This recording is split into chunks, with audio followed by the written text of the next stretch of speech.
Fala aí, Clubbers, bem-vindos e bem-vindas a mais um episódio. Eu sou o Bruno do Clube do Investimento USA. Aqui nesse canal eu trago para vocês informações que você precisa, novidades, coisas de substância de verdade para você aprender cada vez mais a se tornar um investidor e um trader de sucesso aqui no mercado americano, o mercado mais sólido, mais rentável do mundo. Fique com a gente porque esse canal foi feito para você. E a gente vai estar falando de um assunto super importante que está todo mundo repetindo na mídia ultimamente. Eu quero trazer um pouco de clarificação.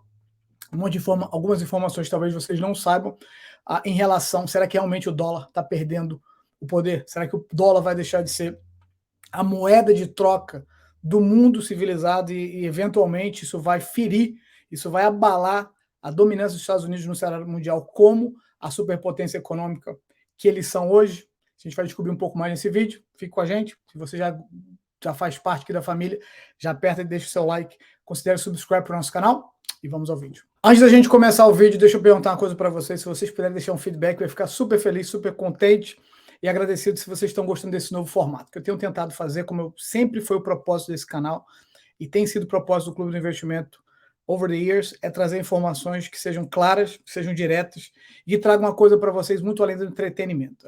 No mundo das finanças, nas mídias sociais, e o YouTube é uma mídia social, existe uma preocupação muito grande com o entretenimento, de fazer coisas que você fique assim vidrado na tela, e eu quero trazer para vocês uma coisa diferente. Eu quero realmente trazer informações que possam ser usadas na prática para qualquer tipo de pessoa que está querendo aprender a investir, a trade aqui no mercado americano. Obviamente que o objetivo primário desse canal é trazer informações relativas ao mercado americano, que é o nosso foco. Eu moro aqui, eu trabalho aqui, eu vivo o mercado americano, eu não, sabe, it's my life. Então, se você está gostando desse novo formato, dessa nova maneira, assim, tipo com essas imagens que eu quero trazer para vocês entenderem que as minhas opiniões que eu divido aqui com vocês, e são simplesmente minhas opiniões, elas não são baseadas em achismo puro.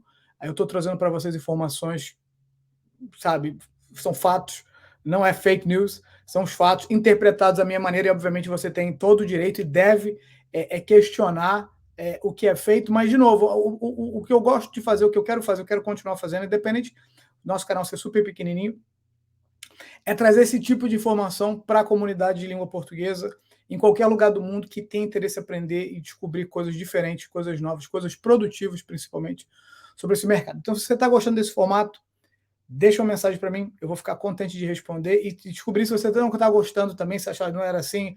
Antes eu fazia de um jeito um pouquinho diferente, se você acha que era melhor de outro jeito, me deixa saber também, porque se está todo mundo aproveitando, enjoy mais o tipo de informação, assim, independente da quantidade de pessoas que assistam, é esse que é o objetivo desse canal. E é muito fácil, na age que a gente vive, nesse tempo que a gente vive, os tipos de notícias serem absorvidos pelo noise, pelo barulho, e serem trocados assim por coisas que são irrelevantes de fato para o investidor objetivo. Por isso exatamente isso que eu tenho trazido. Então, mais uma vez, para a gente ir logo ao vídeo, eu sei que você não quer ficar escutando rambling about essas coisas, mas se você gostou, deixa seu like de novo, mas me deixa saber, olha, esse formato tá legal, estou gostando, estou aprendendo coisas novas, é mais visual. Outra coisa, antes que eu esqueça, eu tive um comentário, uma pessoa que me mandou uma mensagem falando assim, olha, eu gosto que é visual, você fala uma coisa, eu consigo ver. Então, esse é o objetivo, de novo, ser educativo. De vez em quando eu vou trazer formatos um pouquinho diferentes, mas esse é um assunto super relevante, por isso vamos a ele no formato novo, e eu vou ficar esperando aqui. Você me diga o que você achou. Será que essa frase, e olha que eu coloquei uma afirmação, o fim do dólar, o ciclo do dólar, o ciclo dos Estados Unidos como potência, como dominante no cenário econômico mundial, vai chegar ao fim? E a resposta categoricamente é yes, vai chegar ao fim. Tudo chega ao fim. Nada, dependendo das suas convicções, a minha que Deus é eterno, as coisas desse mundo não são eternas, elas passam, que o dólar vai chegar ao fim, yes. Os Estados Unidos vai deixar de ser potência mundial, yes. Quando? Você não vai ver isso, possivelmente. E muito menos os seus filhos. Talvez os seus netos. Mas deixa eu botar tudo em contexto aqui para você, brincadeiras à parte. É que agora está circulando bastante sobre esse assunto. Está sendo mais uma vez, mais um ciclo, isso já aconteceu anteriormente de um jeito assim bastante proeminente no começo, do final do século XX, começo do século XXI, no ano 2000, 2001, por conta do dot-com bubble, por conta de certos estresses financeiros que os Estados Unidos estava passando, apesar de ter sido da gente ter tido no final dos anos 90 um período de prosperidade que a gente chama na era Clinton, de um período de prosperidade sem precedente, aliás, muito parecido com os anos 50, do período que os Estados Unidos têm gozado dessa proeminência mundial. Começou lá na Segunda Guerra Mundial, então a gente tem quase 80 anos. A gente nasceu, todos nós estamos vendo esse vídeo, talvez você tenha mais de 80, muito mais de 80. Estava conversando isso ontem com meu pai, antes de ontem com meu pai fez aniversário, fez 80 anos. A gente está falando sobre isso, de um mundo onde todas as pessoas, a grande maioria esmagadora das pessoas vivas, hoje conheceram os Estados Unidos como a potência mundial, e uma das consequências desse domínio mundial dos Estados Unidos é a força da moeda, do dólar. E já tem gente, inclusive, circulando que moeda, dinheiro, fiat currencies, vão deixar de existir também. Vou deixar isso um pouquinho mais para o final do vídeo. Mas o que a gente tem visto constantemente nas notícias são notícias como essas, que a China, o yuan da China, a moeda chinesa, já é a moeda que substituiu o dólar como moeda forte na Rússia. E as pessoas, obviamente, que elas estão blowing dessa notícia out of proportion. A gente tem que, de novo, eu acho que contexto é uma das coisas mais importantes que você precisa considerar quando você está falando de qualquer assunto macroeconômico. E full disclosure, logo no começo do vídeo, tudo que a gente vai estar falando aqui em relação à macroeconomia tem uma importância no lugar certo. Se você está approach o mercado americano com trade, com a sua prioridade, com o seu objetivo como trade, essas coisas são muito menos relevantes, porque quando você está fazendo investimento de longo prazo, você quer ter um conhecimento de macroeconomia, você quer entender o que está acontecendo no cenário macroeconômico. De novo, eu continuo achando, isso tem funcionado para mim no decorrer dos anos, e os grandes investidores nos quais eu me espelho, eu procuro replicar o que os grandes fazem, entender. Eu sou humilde o suficiente para... Eu não sei se você nunca pode falar que você é humilde. Eu acho que quando você fala, você perde tudo. Mas o meu ponto é que eu quero aprender, eu quero repetir o que os grandes fazem, porque não é bairrismo, puxa-saquismo de maneira nenhuma, mas você consegue ver nos grandes investidores um track record de sucesso, e você pode usar o último século como exemplo. Várias tragédias, várias coisas que aconteceram fora do padrão normal, se é que existe uma normalidade nesse mundo que a gente vive, e o track record de sucesso me faz querer observar e repetir o que eles fazem. Mas a gente tem lido essas notícias, e obviamente que a gente começa a questionar um monte de coisa. Notícias como essa: que can Russia and China succeed in dethroning the dollars? Quer dizer o seguinte, será que a Rússia e a China vão conseguir detronar, não sei se a palavra detronar, tirar o trono, tirar a hegemonia, o reinado do dólar como moeda mundial? Isso são todas notícias bastante fresquinhas que a gente tem visto isso constantemente. Então, meu ponto, deixa eu só falar para vocês que no começo dos anos 2000, por causa do dot-com bubble, a gente teve esse mesmo ciclo de notícias, principalmente, além da crise econômica que a gente teve, porque a gente teve o nascimento de uma coisa nova. Talvez, se você é um pouco mais jovem, você não sabe disso, mas a gente viveu, antes dos anos 2000, dos anos 90 para trás, a gente viveu com uma Europa sem moeda unificada. Então, quando o euro foi criado, o euro teve um período de expansão muito grande. Então, naquela época, por conta do euro, a moeda nova, uma coisa nova que estava chegando, dizia-se que realmente a hegemonia do dólar está chegando ao fim. Passados 20 anos, vocês vão ver que o euro desvalorizou muito mais. Ele teve um período de crescimento muito grande e, eventualmente, ele já não é o que ele era no futuro. E existe uma razão para isso. Eu vou falar um pouquinho mais na frente do vídeo. Em português, nas notícias brasileiras, a gente vê que o dólar pode deixar de ser a moeda de referência internacional. Na verdade, é uma pergunta: o dólar pode deixar de ser a moeda de referência internacional? Que a gente vai responder, está tentando responder aqui nesse vídeo. Então, realmente, vocês estão vendo que essa notícia tem circulado bastante. E mais essa que eu achei interessantíssima, esse, na verdade, é de um noticiário da Índia, que faz parte do BRICS, a caminho da desdolarização, que o BRICS está avançando, a alternativa da dominância dos Estados Unidos como Estados Unidos como o grande dominante no sistema financeiro internacional. Então, esse monte de notícias a gente precisa destrinchar e entender um pouquinho, porque é muito fácil você veicular essas notícias baseado em um monte de achismo. Você tem que dig a little bit deeper para você entender realmente onde estão os fatos que são relevantes para responder essa pergunta realmente se a gente está chegando no fim da era dólar. Eu acho que eu já dei uma pista logo no começo falando que eu não acredito que isso aconteça no nosso lifetime, nem no lifetime dos nossos filhos, talvez dos nossos filhos, eu falei muito bem dos nossos filhos, mas talvez dos nossos filhos, mas no nosso lifetime, eu acho que a possibilidade disso é quase que inexistente. Deixa eu explicar para vocês. Então, esses senhores aí, vocês devem conhecer, obviamente, o do nosso presidente, ex-presidente agora, Bolsonaro. A gente tem um novo presidente, o Luiz Inácio Lula da Silva. Então, essa foto é um pouquinho já está um pouquinho atrasada, mas representa os países do BRICS que vocês conhecem: Brasil, Rússia, Índia, China e South Africa, África do Sul. Deixa eu fazer uma pausa aqui para a gente conversar sobre uma coisa super importante, tá? Não quero desmerecer nenhum desses países, inclusive o nosso. Bom, nosso, se você é brasileiro, se você é português ou outra coisa, não é o seu país, mas o Brasil está incluído nesse coisa chamado BRICS, que são os países mais emergentes, que tem um parque industrial, que tem alguma estrutura para se desenvolver eventualmente, apesar de que eu tenho escutado isso há 46, quando era bebê no fundo não conta, isso não se materializou e parece para cada vez mais que a gente olha para a situação do Brasil, esse quadro se materializar fica cada vez mais complicado, não diria impossível, mas I'm not holding my breath, de ver o Brasil um país desenvolvido antes de eu passar dessa para melhor. Mas olha só, vamos só contextualizar um pouquinho as coisas, porque às vezes a gente se perde um pouco, como eu gosto de dizer, a gente fica get lost in the sauce das notícias. O euro, quando ele foi criado, a Europa, ela tem países como a Inglaterra, tem países como a Alemanha, tem países como França, Itália, a Suécia, um parque industrial bem desenvolvido. Quando foi a última vez que você dirigiu um carro brasileiro? Ou a última vez que você dirigiu um carro russo ou da Índia que você gostou? E a China, sim, agora tem um parque industrial. Obviamente, o parque industrial da China é relacionado com todas as tecnologias gigantes.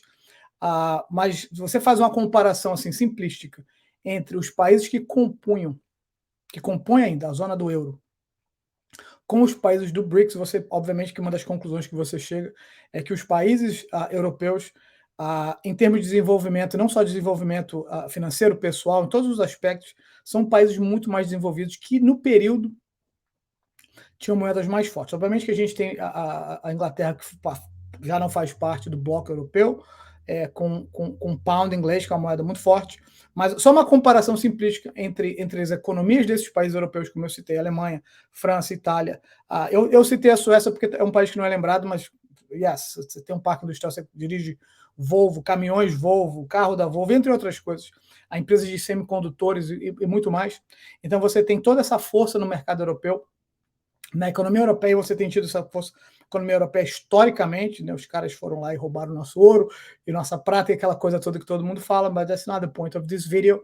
Mas uma economia regional muito mais forte e mesmo assim as coisas did not work out, não foram como eles imaginaram em relação ao euro. Tanto é que o euro continua tendo muitos problemas e, obviamente, uma das razões mais óbvias e simples de entender é que os países são independentes e na sua independência econômica eles têm GDP, eles têm crescimentos distintos, eles têm problemas distintos, eles têm grau de endividamento distintos. Quando você combina isso tudo, você tem um país como a Alemanha, aí você tem um país como Portugal, ou você tem um país como Grécia. Nesse bolo, é muito complicado você ter algum tipo de retorno econômico que seja linear entre todos esses países, e você tem uma moeda forte suficiente para compensar, ou para crescer, ou para ter hegemonia mundial em relação ao dólar. Então, o que a gente está primeiro projetando, e essa é a primeira coisa que eu quero trazer para vocês, é o seguinte: a gente está projetando hoje, as notícias estão dizendo para vocês e para mim, é que onde a Europa, com a moeda única, não conseguiu suceder, essa possibilidade dos BRICS terem uma moeda comum entre eles, e alguns outros países que querem fazer parte dos BRICS, Saudi Arabia e alguns outros, que eles vão conseguir. A minha resposta, o que eu acho em relação a isso, é que é o óbvio que não, claro que não. Se você tem um grupo econômico muito mais forte, com muito mais recursos, e não conseguir ultrapassar o dólar, quais são as razões para você justificar? E outra, o poder econômico entre os dois, entre a União Europeia e os BRICS, que é mais forte ainda que a União Europeia, está alinhado com os Estados Unidos. Você está falando de países que estão tentando se desalinhar dos Estados Unidos de uma maneira ou de outra. E eles vão conseguir. É uma coisa para você considerar, para você ponderar, porque eu não tenho visto esse tipo de questionamento. Pelo menos para você falar assim, em vez de você jump in nessa conclusão que o dólar está perdendo hegemonia, os Estados Unidos também, pelo menos alguma coisa para você pensar e tirar suas próprias conclusões. A minha conclusão é que não. Se você tem um grupo, um bloco econômico muito mais forte economicamente, com histórico econômico mais forte, que não conseguiu materializar esse plano, países muito mais e países muito mais homogêneos. Você está falando de países completamente heterogêneos, Brasil e Rússia, Índia e China e South Africa, eles não poderiam ser mais diferentes em todos os aspectos, e você pode acreditar que no mundo de macroeconomia, coisas similares e coisas que são muito distintas, elas têm facilidades ou não de darem certo. No nosso caso, a gente está falando dos BRICS, de disparidades gigantescas. Então, you take your own conclusions, claro. Mas vamos continuar. Então, vamos falar um pouquinho de dados concretos para a gente poder entender essa dinâmica. Então, o que vocês estão vendo aqui é o gráfico do euro em relação ao dólar. Então, vocês vão ver exatamente isso que eu falei, que no começo dos anos 2000, do começo desse século, a gente teve assim, uma ascensão do euro muito forte. Vocês estão vendo exatamente o que eu falei, quero explicar, que vocês vejam, visualizem. Se você tem acesso ao TradingView, por exemplo, você pode ver do jeito que você quiser ver. Então, você só escreve aí EUR, USD, Euro US. Então, essa correlação entre o euro e o US. Então, você vê que a partir do começo dos anos 2000, a gente teve essa ascensão muito forte do euro até mais ou menos 2008. Veja que, como sempre, como todos os ativos, todos os securities, você tem oscilações de subidas ou descidas, mas até 2008, no GFC, Great Financial Crisis, a gente chegou meio que no topo dessa correlação entre o dólar e o euro. E de lá para cá, o que aconteceu? De novo, vamos pensar, pessoal, vamos contextualizar isso. Essa moeda nova, essa moeda que era formada pelos países, depois dos Estados Unidos, os países mais poderosos do mundo, o bloco europeu, os mais desenvolvidos, com histórico financeiro mais sólido. Essa moeda, formada por esse tipo de país, teve essa ascensão considerável nesse período de mais ou menos uma década. E, de repente, o euro foi perdendo hegemonia, foi caindo, foi desvalorizando consistentemente no decorrer dos anos seguintes. De novo, esse que é o meu ponto principal para ser considerado, enquanto está todo mundo falando da possibilidade dos BRICS ultrapassarem, terem uma performance melhor do que o euro, quando a gente vê notoriamente com dados sólidos no decorrer da história, os últimos. A gente tem um histórico agora de mais ou menos 23 anos em relação a isso, desde o começo dos anos 2000, a performance do euro em relação ao dólar, e quão explícito foi. No momento, realmente por um momento, a gente teve um momento, inclusive extenso, onde parecia que o euro estava cada vez mais forte, ele realmente estava, e gradativamente aconteceu o que tem acontecido na história do mundo em relação do mundo financeiro, principalmente, e da hegemonia dos Estados Unidos como potência. Deixa eu abrir. Eu não estou falando isso, pessoal, baseado em bairrismo, em amor incondicional pelos Estados Unidos. Eu estou falando isso baseado no que eu acredito ser uma leitura objetiva dos fatos. Enquanto investidor e trader, eu dou preferência ao mercado americano por várias razões. Yes, eu moro aqui. Yes, eu trabalhei em banco de investimento aqui. Yes, eu estudei, fiz os cursos. O que eu aprendi sobre investimento foi aqui. Eu não aprendi nada relacionado com o mercado brasileiro, nunca me interessei por isso. Não acho que seja uma questão de certo ou errado para quem tem interesse no mercado brasileiro. Muito pelo contrário, acho que tem oportunidade em todos os mercados, em vários tipos de ativo. Estou falando o seguinte, uma leitura objetiva dos fatos históricos do que tem acontecido, para, de novo, você contextualizar e tirar suas conclusões, independente do que tenha sido falado na mídia. That's my point, e essa é a prova para vocês do que aconteceu em relação à performance do euro, bem simples de você entender, e você consegue ver esse padrão de desvalorização do euro em relação ao dólar nos últimos 13 anos, de uma maneira bastante consistente.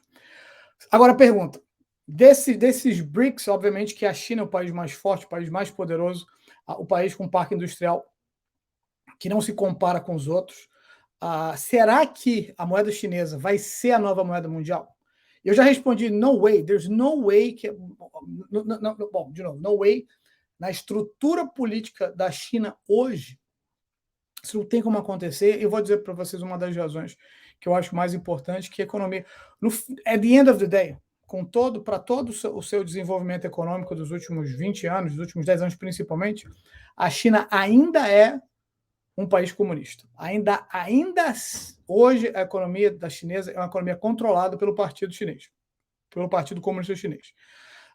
E ainda hoje, os milionários e bilionários chineses eles têm dificuldade gigante de tirar o seu capital da China. Então, o controle, e uma das razões desse crescimento da China, é que a China faz de tudo e mais um pouco para manter esse capital sendo reinvestido na China, fazendo tudo que é mais difícil possível, e eles têm poder político para isso, porque, de novo, a gente está falando de uma estrutura governamental que é difícil de você entender, mas ainda assim de um país comunista, é difícil de entender porque você tem um país que, quando você olha, dependendo do ângulo que você está olhando, o seu vantage point, é um país altamente capitalista, controlado por um partido comunista, com uma estrutura econômica e política que você realmente tem que entender. Eu não sou especialista em China, conheço pessoas, eu trabalho com pessoas que eram especialistas em entender, destrinchar, tentar make sense do que a China realmente é, mas com a estrutura econômica, de novo, e política da China hoje, não tem como o ien chinês ser a nova moeda mundial, de ser aceito como moeda mundial, e da economia chinesa se expandir ao ponto de comprometer a hegemonia do dólar básico, por um ponto que eu quero trazer aqui, que numa estrutura comunista, isso é virtualmente impossível, e essa é a realidade que a China está vivendo. A gente não tem nenhum indicador, eu diria, que a gente pode considerar sério de uma mudança nesse sistema político chinês, pelo menos para o foreseeable future. Então, não, na eventualidade desse sistema político não mudar, é o que não tem nada que indique isso para a gente, as coisas vão continuar mesmo. E a China vai continuar sendo uma grande potência econômica mundial? Yes. Ao ponto de abrir a economia e realmente comprometer a hegemonia do dólar e dos Estados Unidos? Eu acho, mais uma vez, que a gente não tem nenhuma razão concreta para acreditar nisso. Deixa eu só dar um exemplo para vocês, esse é um dado recente do ano passado, das reservas de currency, de fiat money do mundo. Então, a gente ainda tem quase 60% do dólar americano. Quase 60%. Então, todos os o euro, o ien japonês, o pound, o ruble, o ruby, todas as outras moedas, o franco suíço, todas essas outras moedas têm um grau de importância de comercialização mundial muito, muito inferior ainda ao dólar, sozinhos, mesmo que combinados. Então, vocês veem só a proporção. Esquecer os outros por um minuto, só olha para essa proporção em relação ao dólar americano e o euro.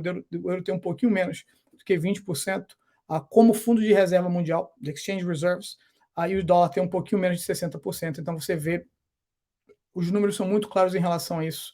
Quando você está colocando, então, os outros, e de novo, qual o terceiro maior desse? Do Japão, que não faz parte do BRICS. E o outro, logo depois? O pound inglês, que também não faz parte do BRICS. Então, você vai colocando os números juntos, você vai colocando esses números, esses dados concretos, e você começa a falar assim, uau, tem uma discrepância muito grande no que está sendo falado pelas notícias, que está sendo veiculado, e os fatos matemáticos, numéricos, que tem que back up. Então, você não pode simplesmente jogar no balão, não deveria.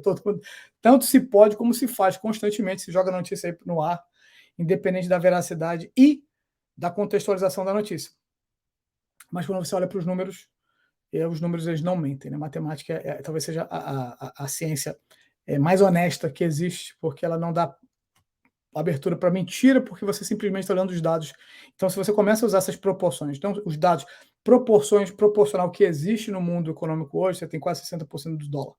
E os três próximos que a gente tem como reserva a monetária mundial nem fazem parte do BRICS, euro, o ien japonês e o pound inglês.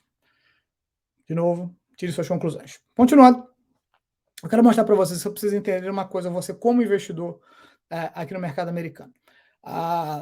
Qualquer coisa relacionada com a fraqueza do dólar a curto prazo, deixa eu explicar bem, a curto prazo, tá?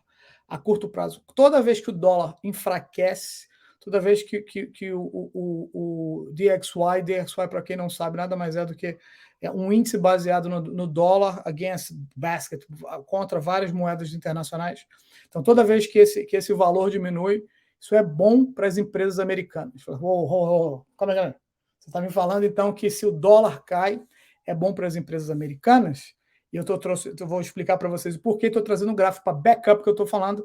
Esse gráfico acima é do DXY e o gráfico de baixo é do SPX, do índice do S&P 500. Vocês vão ver muito fácil essa correlação. Enquanto a curva do dólar, do DXY, cai, o SPX, o S&P 500 sobe. Por quê? Porque quando o dólar fica mais barato, fica muito mais fácil para empresas multinacionais venderem os seus produtos fora. Obviamente, as empresas americanas, na sua grande maioria, e as empresas que compõem o S&P 500 são empresas internacionais. Right? Eu sempre falo isso, acho que é muito bom você frisar, como eu sempre estou falando sobre o mercado americano, que você entenda que o mercado americano, que ele realmente é, ele é o mercado internacional. As empresas que são listadas no S&P, eu já mostrei isso em vídeos anteriores, são empresas internacionais. O mercado americano, o mercado em si não tem fronteira, barreira, não tem bandeira, não tem nacionalidade, não tem passaporte.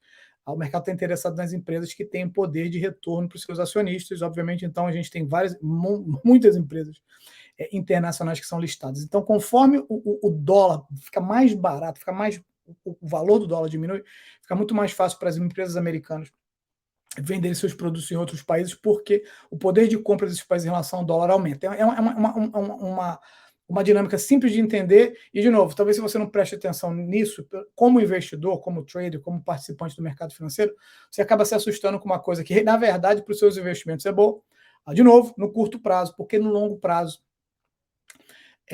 a gente tem curto prazo, bom, e no longo prazo, não faz a menor diferença. A gente teve momentos da história com variação do dólar para cima ou para baixo, que o mercado reagiu dentro dos seus ciclos, como agiria de qualquer maneira. Então, no curto prazo, para as empresas em relação à desvalorização do dólar, it's a good thing. Para o S&P 500, no longo prazo, não tem feito diferença nos últimos 80 e poucos anos, desde a Segunda Guerra Mundial. Então, não é um dado relevante ao ponto de te assustar em relação a fazer investimento no mercado americano. Não procede, medo, porque, de novo, os fatos não corroboram. Olha a palavra difícil que eu usei, corroboram. Lembrei dessa. Você deixa aqui, eu acho que eu vou pedir para minha professora da primeira série, ou segunda série primária, deixar uma estrelinha como eu recebia.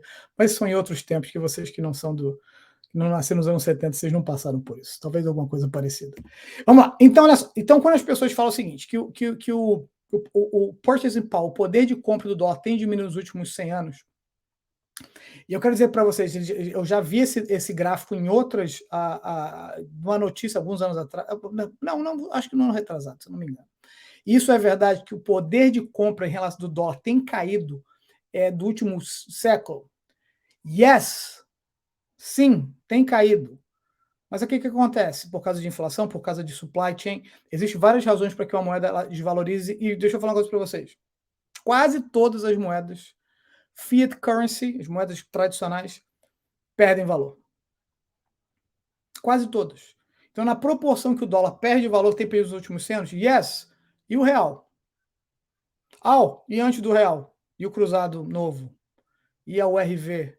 E cruzeiro novo? Olha, no meu lifetime, guys, eu vi tanta moeda no Brasil, sinceramente, eu não me lembro.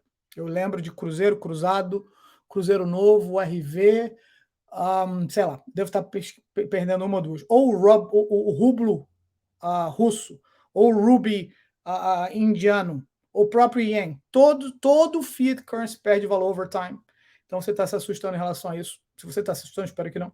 Não faz sentido. E esse é um dado real. Realmente o dólar se desvaloriza, mas uma coisa não justifica a outra. Uma coisa, as coisas não estão, elas estão na mesma proporção. Ou seja, enquanto o dólar está se desvalorizando no decorrer dos anos, como todo fiat currency. Aliás, tem uma moeda, só curiosidade, o dólar de Singapura tem se valorizado em relação ao dólar. Não vai ser a moeda dominante, mas tem uma performance melhor, bem melhor do que as outras, enquanto as outras estão perdendo valor. Então, como eu falei, é o seguinte, que já que a fiat currency, moeda normal, né, as normais, elas perdem valor, o que é a solução ideal para você?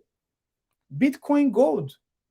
Bitcoin Gold. Tem muita gente falando assim, você deve então investir, você deve comprar Bitcoin em Gold, porque eles não estão não são fiat currency, eles não estão no mesmo basket do dólar, do real, do ruble, do euro, que se desvalorizam com o tempo. Só que, pessoal, de novo, eu não estou aqui para fazer apologia contra ou a favor de nada, só quero dizer para vocês, pelo menos a minha opinião pessoal, eu não invisto em Bitcoin nem Gold, não sou investidor de Gold de maneira nenhuma, eu continuo seguindo o meu guru, Warren Buffett, e todos os outros grandes que consideram Gold, tanto Bitcoin Gold, que não tem valor intrínseco nenhum, eles têm percepção de valor, ou seja, eles não são assets produtivos, eles não produzem nada. Então, se você quiser comprar Bitcoin, if you feel good with that, go ahead and do it. Eu, sinceramente, acho que Bitcoin, no curto prazo, de novo, existe performance de curto prazo que ela pode surpreender. Eu acho que no longo prazo, Bitcoin não tem a menor chance de... Bom, tem alguma chance, mas o Bitcoin, na minha opinião, pelo pessoal, tem uma chance muito maior de não ter valor nenhum, eventualmente, no decorrer das décadas, do que se valorizar baseado no simples fato de que ele tem percepção de valor. Então, enquanto existe pares que consideram alguma coisa valiosa, sure, a gente pode fazer troca, a gente pode fazer trade de uma coisa que eu e você consideramos valiosa. Principalmente o que compra acha valioso, talvez o que esteja vendendo, not so much. Mas se você não tem o que a gente chama de um productive asset, como o ouro não é productive. O que eu quero dizer com isso? Explicar para vocês o que é um productive asset. O que o Bitcoin faz para você quando ele está parado lá na sua carteira? O que ouro faz para você quando está para a sua carteira? Nada. Você pode ter, o Warren Buffett usa um exemplo, você pode ter comprado uma barra de ouro, sei lá, 50 anos atrás, o que você pode ter feito com ela? Você pode ter lustrado ela, limpado, você pode ter colocado no pedestal da sua casa, ter criado alguma coisa, né, uma vaca de ouro, alguma coisa do tipo, mas não tem valor em si, não tem valor intrínseco. Ele compara, por exemplo, com terra produtiva, que você pode comprar terra e ter fazendas de gado, você pode ter fazendas, você pode plantar feijão, você pode plantar alguma coisa, ela produz alguma coisa, então existe uma diferença muito grande nisso. Esse é um jeito muito simplístico de você explicar? Yes, bastante simplístico, todo mundo consegue entender, mas se você olha na história do desenvolvimento humano e do que gerou retornos, a gente tem um padrão bem determinado de que productive assets, yes, são de fato investimento que trazem para você. Por isso que eu, particularmente, não estou fazendo propaganda do que eu faço de maneira nenhuma em relação às decisões que eu tomo. Eu prefiro investir, e o meu dinheiro está investido em productive assets. Eu acho que os melhores productive assets para você investir são estoques de boas empresas, porque as boas empresas que produzem coisas que as pessoas querem ter, produtos e serviços, elas têm uma tendência de crescer over time, e tem sido assim na história desde sempre. Enquanto esses produtos, esses outros itens que não são produtivos, eles também têm um histórico bem provado de que, eventualmente, essa percepção de valor deixa de existir e eles vão de onde eles estão para lugar nenhum.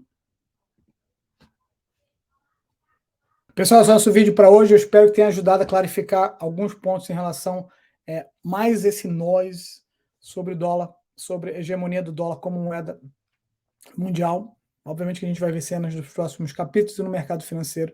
E na vida não tem absoluto nenhum. Anything is possible. Mas, como eu sempre digo, e a natureza confirma que é muito, muito, muito, muito, muito provável, acontece. O que é muito, muito, muito, muito, muito improvável, quase nunca acontece. Keep that in mind. Se você gostou, mais uma vez, deixe seu like, considere subscrever para o nosso canal, divida com seus amigos. Eu espero vocês de novo na próxima.